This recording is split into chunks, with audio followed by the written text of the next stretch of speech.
నేను మానవుల భాషతో మాట్లాడినను, దేవదూతల భాషలతో మాట్లాడినను అని అంటున్నాడు.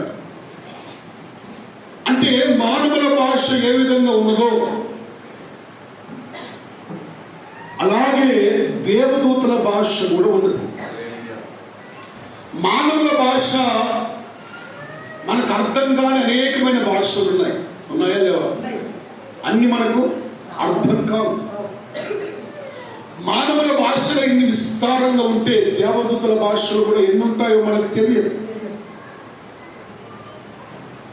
14వ అధ్యాయము 10వ వచనములు అంటాడు, లోకములో ఎన్నెన్నో భాషలు ఉన్నా కూడా వాటన్నిటికీ స్పష్టమైనటువంటి అర్థం ఉంటుంది.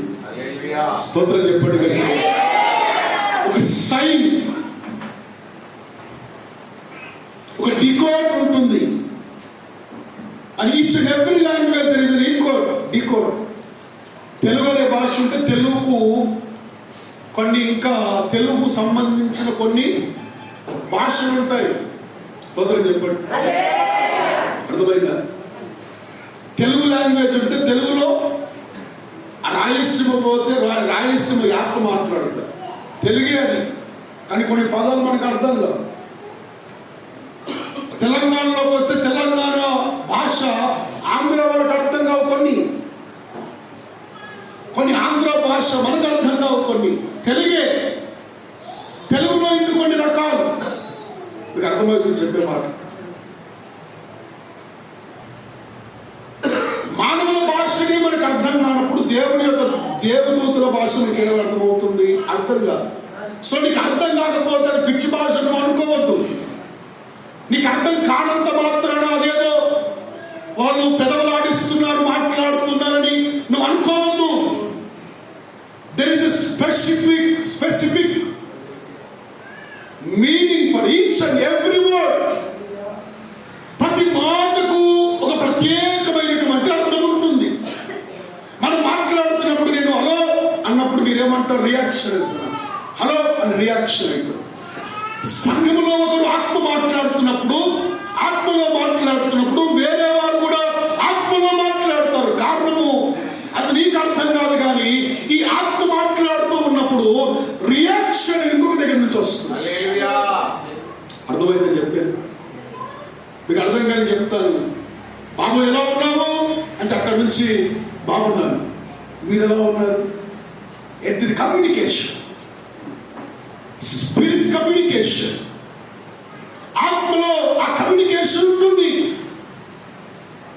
అందుకే సంఘంలో అన్య భాషలు మాట్లాడేవారు లేపబడాలి. It's not a learning language. అది నేర్చుకునేటువంటి భాష కాదు, ఎవరో నేర్పే భాష కాదు. దేవుని ఆత్మ వారికి వాక్శక్తిని అనుగ్రహించిన కొలది వారు అన్య భాషలో వారు మాట్లాడడం ప్రారంభించారు. సపోర్ట్ కొట్టి స్తోత్రం చెప్పు. దేవుని ఆత్మ వారికి వాక్శక్తి. ఆమేన్. పౌలు అంటాడు, దానికి ఇంటర్ప్రిటేషన్ చేసే వాళ్ళు సంఘంలో ఉండాలి. ఎలా ఉంటారు? రాత్రి చెప్పాను, ఒక ఎగ్జాంపుల్ చెప్పాను. పుణ్యకోటి అనే ఒక ఆయన, ముసలైన జోగిపేట నారాయణ గేట్ నుంచి దూరానికి వస్తాడు. ఆయన చాలా దూరం కదా, ఒక 200 కిలోమీటర్ల దూరం ఉంటుంది కాబట్టి నెలకు ఒకసారి వస్తాడు. బల్లారంలో వస్తాడు. ఆయన చచ్చిపోయాడు. ఇప్పుడు ఆయన వాళ్ళ పిల్లలు ఉన్నారు. ఆయన వచ్చి గోసి కట్టుకుంటాడు, మన ధోతి కట్టుకొని పంచ కట్టుకొని వస్తాడు. అక్షరం ముక్క రాదు ఆయనకు, అక్షరం ముక్క రాదు. ఆరాధనలో ఆత్మలో లీనమై ఆయన ఆరాధనలో భాషలు మాట్లాడుతున్నప్పుడు స్పష్టంగా ఆయన ఇంగ్లీష్లో మాట్లాడతాడు. ఎలా మాట్లాడతాడు? దానికి సాక్ష్యం నేనే. ఆయన చూస్తున్నాడు ఇంగ్లీష్లో ఎంత పర్ఫెక్ట్గా మాట్లాడుతున్నాడు, అంత పర్ఫెక్ట్గా మాట్లాడుతున్నాడు.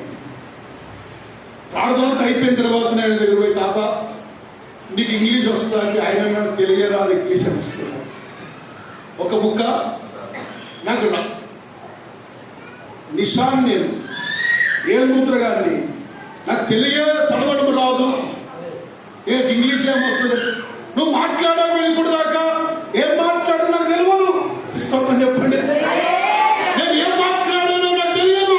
నీకు తెలిసిందా? ఎస్, తెలిసింది. ఆయన దేవుని యొక్క కార్యాలు వివరిస్తూ ఉన్నారు. That is the interpretation. దేవునికి స్తోత్రం చెప్పండి గట్టిగా. హల్లెలూయా. భాషలో మాట్లాడేవాడు మర్మములు మాట్లాడతాడు. సీక్రెట్స్, మర్మములు మాట్లాడతాడు. ఈ లోతైన అనుభవంలోకి మనం పోవాలి.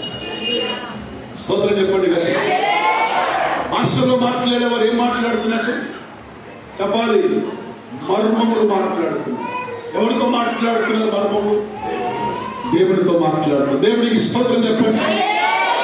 రోమా పత్రిక 8వ అధ్యాయం 26వ వచనం రాయబడిన మాట ఏమిటంటే, ఆత్మ, మన లోపల ఉన్నటువంటి ఆత్మ, మనం ఎలాగ ప్రార్థించాలో మనకు తెలియదు కాబట్టి మన లోపల ఉన్న ఆత్మనక ఉచ్చరింపరాని శక్యమైన మూలుగులతో మన పక్షముల దేవునికి విజ్ఞాపన చేస్తూ ఉన్నాడు. స్తోత్రం చెప్పండి. ఏం చేస్తున్నాడట? అది కాదు మ్యాటర్. ఉచ్చరింపరాని శక్యమైన మూలుగు. వి కెనాట్ మరలా మాట్లాడతామంటే మాట్లాడలేము. మనం ఆత్మలో ఉన్నప్పుడే అవి నాలుగు తిరిగిన మాటలు మాట్లాడతాం. అది నీవు మాట్లాడే మాటలు కాదు. నీ లోపల ఉన్న దేవుని ఆత్మ నీ పక్షమున దేవునికి మొరపెట్టొచ్చు. కొన్నిసార్లు ఆరాధన అయినప్పుడు మనం ఏడుస్తాం. నీ లోపల ఉన్న వేద బాధలన్నీ నీ ఆత్మ దేవునితో మాట్లాడడం ప్రారంభిస్తుంది. స్తోత్రం చెప్పండి. హల్లెలూయా.